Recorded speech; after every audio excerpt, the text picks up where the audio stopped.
अस्सलाम वालेकुम YouTube, welcome to Freedom Tech. दोस्तों, हर किसी का एक सपना होता है, ख्वाहिश होती है कि उसका अपना एक घर हो, अपनी एक छत हो, जहाँ वो अपनी फैमिली के साथ रह कर जो है वो ज़िंदगी को बसर करे। तो इसी तरह की फैसिलिटी है जो हो वो बैंक ऑफ पंजाब आपको दे रहा है कि आप जो है अपना घर फाइनेंस कर सकते हैं। इनसे इनसे आप फाइनेंसिंग जो है वो कर सकते हैं अपना घर लेने के लिए। और सारी की सारी डिटेल जो है हम इस वीडियो में जानेंगे, किस तरह से आप जो है बैंक ऑफ पंजाब से घर ले सकते हैं और कितनी अकसात में ले सकते हैं, कितनी उसकी शराइत वगैरह होंगी। सारी की सारी डिटेल जो है हम इस वीडियो में तफसील से डिस्कस करेंगे। आपसे रिक्वेस्ट है कि वीडियो को जो है एंड तक देखिएगा, ताकि आपको सारी चीज़ें जो हैं वो समझ आ जाए। तो दोस्तों, वीडियो को स्टार्ट कर लेते हैं। स्टार्ट करने से पहले मैं आपसे रिक्वेस्ट करूँगा कि अगर आपने अभी तक हमारा चैनल सब्सक्राइब नहीं किया तो चैनल को सब्सक्राइब कर लीजिए। साथ बेल का आइकॉन होगा, उसे लाजमी दबाइएगा, ताकि मेरी हर आने वाली वीडियो का नोटिफिकेशन आपको मिलता रहे। तो दोस्तों, इस वक्त हम मौजूद हैं बैंक ऑफ पंजाब की ऑफिशियल वेबसाइट के ऊपर। इसका लिंक मैं डिस्क्रिप्शन में दे दूंगा।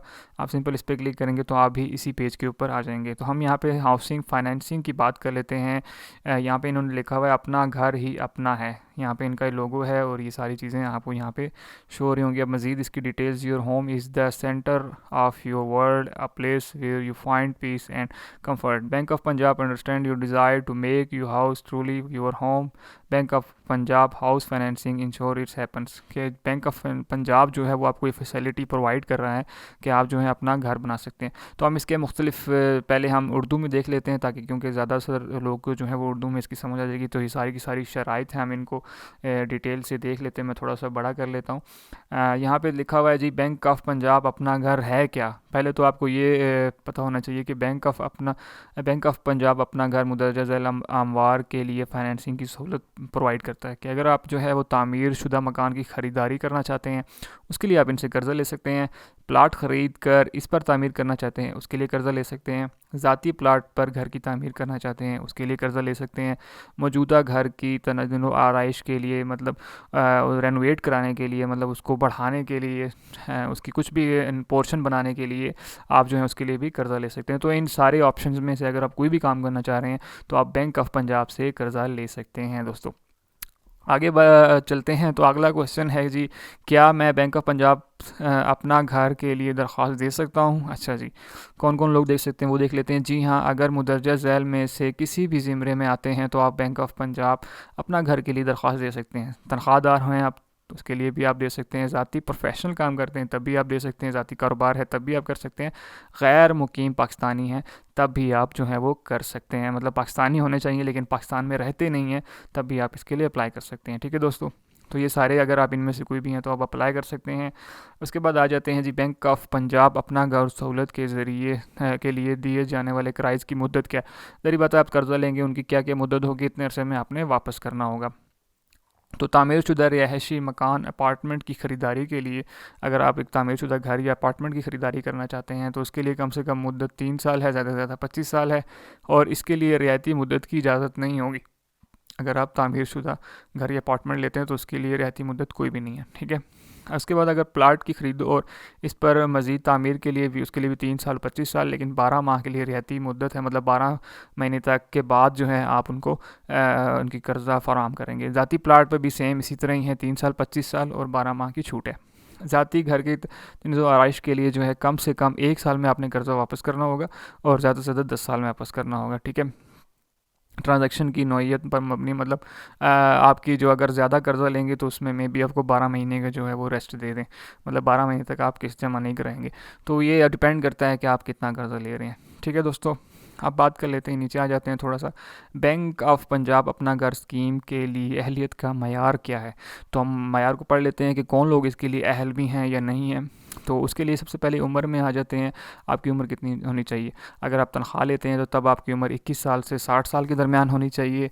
अगर आप आज ख़ुद मुलाजिम पेशावर कारोबार कर रहे हैं तो 25 से 65 के दरमियान, और पाकिस्तान के गैर रिहायशी हैं तो आपकी 25 से 65 साल के दरमियान में उम्र होनी चाहिए। ठीक है, उसके बाद आ जाती है मुलाजमत का तजर्बा कितना होना चाहिए। तो मुस्तकिल मुआहदती मुलाजमत को कम अज़ कम 3 साल होने चाहिए। मतलब अगर मुस्तकिल हैं या मुआहदती जॉब है आपकी तो कम अज़ कम 3 साल एक्सपीरियंस होना चाहिए। मौजूदा कारोबार पेशावर, कम से कम 3 साल आपका जो है कारोबार हो जाना चाहिए। और या आप कहीं काम काम करते हैं तो उसके लिए पेशावर में आपको 3 साल हो जाने चाहिए। उसके बाद अगर आप गैर पाकिस्तानी हैं तो कारआमद सबूत तनख्वाह गुजार का 1 साल, ख़ुद मुलाजिम पेशावर ख़ुद मुलाजिम ज़ाती कारोबार के साथ 3 साल। मतलब अगर आप बाहर रहते हैं तो आपको जो है वो बताना पड़ेगा कि आपकी तनख्वाह कितनी है, तो वो सारी चीज़ें आपको 3 साल तक की बतानी पड़ेंगी। तनख्वाह और आमदन की बात कर लेते हैं, मतलब आपकी कितनी तनख्वाह या आमदन आती है। हर माह कम अज़ कम मजमूई तनख्वाह, अगर आप जॉब करते हैं तो मुस्तकिल मुलाजिम जो हैं वो उनकी तकरीबन 40,000 रुपये जो है वो होनी चाहिए, और जो मतलब आर्जी जॉब है जिनकी, उनकी 50,000 रुपये जो है वो तनख्वाह होनी चाहिए। इसी तरह अगर आप कारोबारी अफराद हैं या पेशावर हैं तो आपकी 50,000 महीने की आमदनी होनी चाहिए। और इसी तरह अगर आप जो है बाहर के मुल्क में रहते हैं तो कम से कम 3 लाख रुपए जो है वो आनी चाहिए आपके। ठीक है दोस्तों, तो इस तरह से आप जो है वो ये चीज़ें ले सकते हैं, मतलब आप इनके अहल होंगे। अब बात कर लेते हैं जी बैंक में कौन सी दस्तावेज़ जो हैं वो आपको चाहिए होंगी। तनख्वाहदार अलहदा है, कारोबार के लिए कारोबारी लोग अलहदा हैं, और जो पाकिस्तान से बाहर हैं उनके लिए अलहदा हैं। तो मैं तफसील से सारी बता देता हूँ। सबसे पहले हम बात कर लेते हैं तनख्वाहदार अफराद की। तो सबसे पहले आपको शनाख्ती कार्ड चाहिए होंगे, अज़ ख़ुद आना पड़ेगा। उसके बाद शरीक हयात अज़ ख़ुद, मतलब अपना शनाख्ती कार्ड चाहिए। शरीक हयात अगर शादीशुदा हो, शरीक हयात भी चाहिए होंगी। 2 हवाले चाहिए होंगे, मतलब कोई भी 2 बंदे जो हैं आपकी सिक्योरिटी दें, आपकी जो है वो हवाले देंगे जी, ठीक है, इनको जिनको हम गवाह कहते हैं, जो आपकी सिक्योरिटी देते हैं। शरीक कर्ज दहान जो होता है, मतलब जो शरीक में आपके अगर 2 बंदे मिल के कर्ज ले रहे हैं तो वो भी शामिल होगा। इसी तरह जो है हम बात कर लेते हैं पेशावर कारोबार की। तो उनके लिए भी शनाख्ती कार्ड चाहिए होगा, ख़ुद बंदा चाहिए होगा, शरीक है अगर शादीशुदा है, 2 हवाले और शरीक दहंदा। इसी तरह आप अगर पाकिस्तान से बाहर हैं तो उनके लिए भी सेम यही चीज़ें हैं, जो अगर सब में तकरीबन एक ही चीज़ है। उसके बाद 4 अदद तस्वीरें सब में चाहिए होंगी। ताज़ा तरीन यूटिलिटी बिल जो है आपके पानी का आता है, गैस का आता है, बिजली का आता है, वो यूटिलिटी बिल होता है, वो आपने लगाना है। तीनों में चाहिए होगा। मुकम्मल दरख्वास्त फॉर्म ये भी आपको चाहिए होगा, ये आपको जो है बैंक से मिल जाएगा। मैं आपको बताऊँगा किस तरह से मिलेगा। सैलरी स्लिप चाहिए होगी अगर आप मुलाजमत करते हैं। कारोबारी सबूत चाहिए होगा अगर आप कारोबार करते हैं। और काम करने के लिए वीज़े की कॉपी चाहिए होगी अगर आप पाकिस्तान से बाहर हैं। गुज़श्ता 6 माह की बैंक स्टेटमेंट जो आखिरी 6 माह की तनख्वाह को ज़ाहिर करे। तो आपने बैंक स्टेटमेंट जहाँ भी आपकी पेमेंट आती है, मतलब तनख्वाह आती है, वो आपने बैंक स्टेटमेंट अपने बैंक को जाके कहना है कि जी मुझे बैंक स्टेटमेंट दे दें 6 महीनों की, तो वो आपको दे देंगे। गुज़श्ता 12 माह की बैंक स्टेटमेंट अगर आप कारोबार करते हैं तो 1 साल की स्टेटमेंट चाहिए होगी आपको। और अगर आप बाहर किसी जगह पे मुल्क से बाहर काम करते हैं तो दस्तावेज़ बराए दरख्वास्तदार जो कि दर्ज हैं, अगर तनख्वाहदार पाकिस्तानी का रिहायशी हो, ठीक है, तो आपने वो दस्तावेज़ दिखानी होंगी आप कितनी तनख्वाह जो है वो लेते हैं। इसी तरह नीचे आ जाते हैं और है कि फ़ाल 29 शराकत दारी का। अगर आपका कारोबार जो है वो 2 बंदों या 3 बंदों या पार्टनरशिप पे है तो उसके लिए वो फॉर्म 29 आपको मिल जाएगा। ये किसी भी अदालती जगह से आपको मिल जाता है, आप इसको फिल करना होगा। अगर गैर मुकीम पाकिस्तानी ज़ाती कारोबार या ज़ाती काम करता हो तो दस्तावेज़ दरकार होंगी जो ज़ाती काम और ज़ाती कारोबार करने वालों की फ़हरिस्त में लिखी गई। मतलब अगर आप बाहर के मुल्क में जो हैं वो महफूज हैं लेकिन आप कारोबार करते हैं तो उसकी भी जो है वो आपको बताना पड़ेगा कि जी मैं कारोबार भी करता हूँ। इसी तरह अगर पेशावर डिग्री की कापी अगर काबिल इतलाक़ हो, इसी तरह अगर आपकी कोई डिग्री है, मतलब कारोबार कर रहे हैं उसमें कोई डिग्री आपने की हुई है, वो भी दिखा। और गुज़श्ता 3 साल का टैक्स गोशवारा अगर आपके टैक्स लगता है कारोबार पे तो वो टैक्स गोशवारा आपने जो है जमा कराया होगा, टैक्स का जो है रसीद भी देनी होगी आपको। ठीक है, तो ये चीज़ें हमने सारी देख ली। अब मार्कअप का इतलाक़ किस शरह पे होगा। ज़ाहिर बात है बैंक आपको जो है वो इस तरह से तो कोई भी लोन नहीं देता। आजकल के बैंक जो है हमें वो मार्कअप के बगैर तो कोई चीज़ हम सोच ही नहीं सकते कि हमें मिल जाए। ठीक है, तो वो कह रहे हैं जी ताज़ा तरीन रेट्स के लिए। ज़ाहिर बात है ये हर साल चेंज होता रहता है, बल्कि हर महीने जो है वो ये चेंज होता रहता है। तो इसलिए उन्होंने यहाँ पर लिख दिया है कि आप जो है बैंक ऑफ पंजाब की ब्रांच में विज़िट कर लें इसके लिए। ठीक है, तो इन्होंने यहाँ पे मार्कअप का सही नहीं बताया हुआ। क्या बैंक ऑफ पंजाब में अकाउंट होना ज़रूरी है? जी हाँ, सबसे पहले ये लोन लेने के लिए आपने अकाउंट खुलवाना पड़ेगा बैंक ऑफ पंजाब में। आपका बैंक ऑफ पंजाब या किसी भी बैंक में तनख्वाह आमदन का अकाउंट होना चाहिए। तो आपने जो है बैंक ऑफ पंजाब में अकाउंट खुलवाना पड़ेगा आपको। लेकिन तनख्वाह जो है आपकी किसी बैंक में भी आती हो उसका कोई इशू नहीं है। माना किस्त किस तारीख को जमा होगी? माना किस्त हर माह की 5 तारीख से पहले आपके बैंक ऑफ अकाउंट में जमा होनी चाहिए। मतलब आपने जो है वो जमा करा देनी, किस्त जो भी होगी आपकी बनेगी वो आपने 5 तारीख से पहले जमा करा देनी होगी अपने बैंक में। अच्छा, आगे चलते हैं। क्या माहाना किस्त ताख़ीर से अदा होने की सूरत में कोई जुर्माना होगा? जी हाँ, ताख़ीर से अदायगी की सूरत में मुकर्रर तारीख के बाद मुकम्मल कीमत की अदायगी तक 1,000 रुपया यौमिया जुर्माना होगा। मतलब 1,000 रुपये यौमिया जुर्माना जो है आप अगर लेट करते हैं तो वो होगा 1,000 रुपये, ठीक है। इसी तरह रोज़ बढ़ता जाएगा। क्या मुझे अपनी अक़सात से पहले अदायगी बैलून पेमेंट अदाई करनी होगी? जी हाँ, आपको कुल रकम का 3% पहले अदायगी करनी। ज़ाहिर बात है, जब आप मकान के लिए या जो भी कुछ कर रहे होंगे तो उसके लिए तो जितनी भी उसकी अमाउंट होगी तो उसका 3% जो है आपने बैंक को देना होता है हमेशा, ठीक है। उसके बाद फाइनेंसिंग की सहूलत हासिल करने के लिए मुझे और कौन से इजाफी चार्जेस होंगे, तो आपके पास कौन कौन से चार्जेस लगेंगे वो देख लेते हैं। सारिफ को एक बार प्रोसेसिंग फ़ीस अदा करना होगी जो कि नाकाबिले वापसी है, और वो है तकरीबन 8,000 रुपये, ठीक है। और अगर आप बाहर से मुल्क से बाहर हैं तो मतलब आप पाकिस्तानी हैं लेकिन बाहर रहते हैं तो 10,000 रुपये, और अगर कारोबार और जॉब करते हैं तो 8,000 रुपये होगी, ठीक है। क्या लोन की दरख्वास्त मनसूख हो सकती है?